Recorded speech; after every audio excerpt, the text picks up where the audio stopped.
Invité du 19-20, donc Nicolas Dupont-Aignan, le chef de file du non au sein de l'UMP. Bonsoir. Bonsoir. Une réaction d'abord à cette évocation de François Mitterrand et du général de Gaulle. Est-ce que ça n'est pas un peu déplacé? Je crois que ça prouve que notre classe politique, finalement, n'a pas de projet d'avenir, à la fois pour la France et pour l'Europe.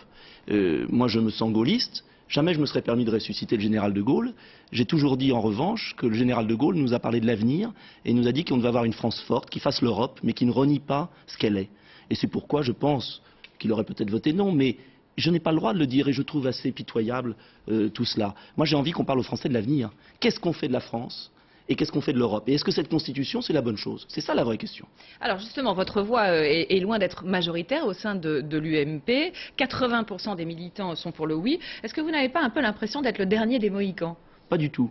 Parce que, vous savez, je crois que le référendum, c'est une question justement voulue par le général de Gaulle pour passer au-dessus des partis. Les partis politiques sont furieux en ce moment, si vous avez remarqué. Ils se sentent propriétaires des Français. Ils ont échoué à gauche comme à droite depuis 20 ans, le chômage augmente, et ils veulent nous imposer une voie.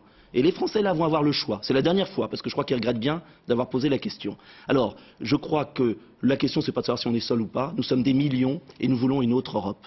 Et tout l'enjeu du 29 mai, c'est de savoir si les Français vont avoir le courage de dire aux Européens, on peut bâtir l'Europe, mais on peut la bâtir autrement. C'est ça l'enjeu du 29 mai. Alors, vous l'avez dit, les frontières des partis ont un peu explosé. Sur la question de la Turquie, par exemple, vous vous retrouvez aux côtés de Philippe de Villiers ou de Jean-Marie Le Pen.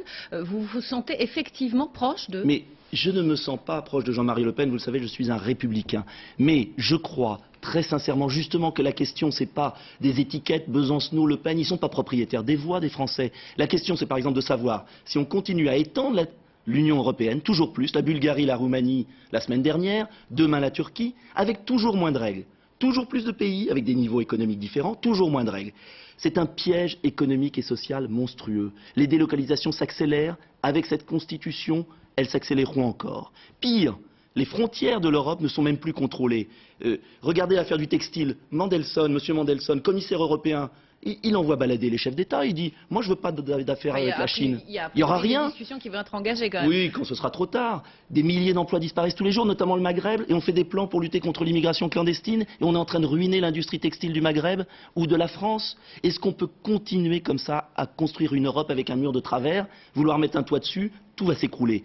Le non français, c'est un nom de raison, au contraire. Alors, le camp du non, vous l'avez dit, il est un peu hétéroclite quand même.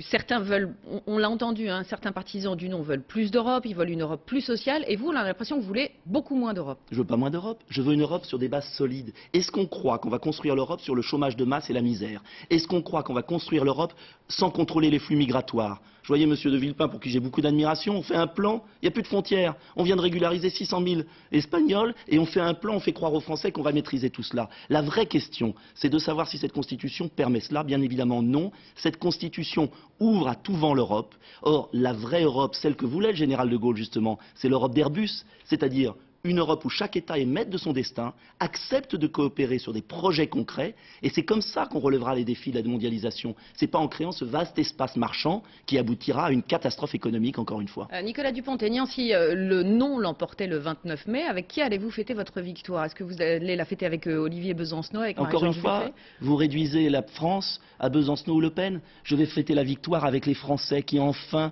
auront repris en main leur destin et se seront dit on ne peut pas tout avaler, tout et n'importe quoi, des fausses promesses depuis 20 ans de droite et de gauche. Est-ce qu'un jour les Français vont dire maintenant ça suffit, on est maître de notre destin, on a la parole, eh bien on veut une Europe sans la Turquie, on veut une Europe qui défende un modèle social et républicain, on veut une Europe laïque, on veut une Europe où la démocratie française a encore un sens. C'est ça l'enjeu du référendum. On a une chance historique aujourd'hui de remettre la maison debout. Alors voilà ce que les avocats du non doivent proposer et les Français doivent décider en conscience et de grâce, qu'ils ne se laissent pas intimider par le petit microcosme, qu'ils décident au fond de leur cœur. Et là, je crois que la France y gagnera. Merci en tout cas d'avoir été l'invité du 19.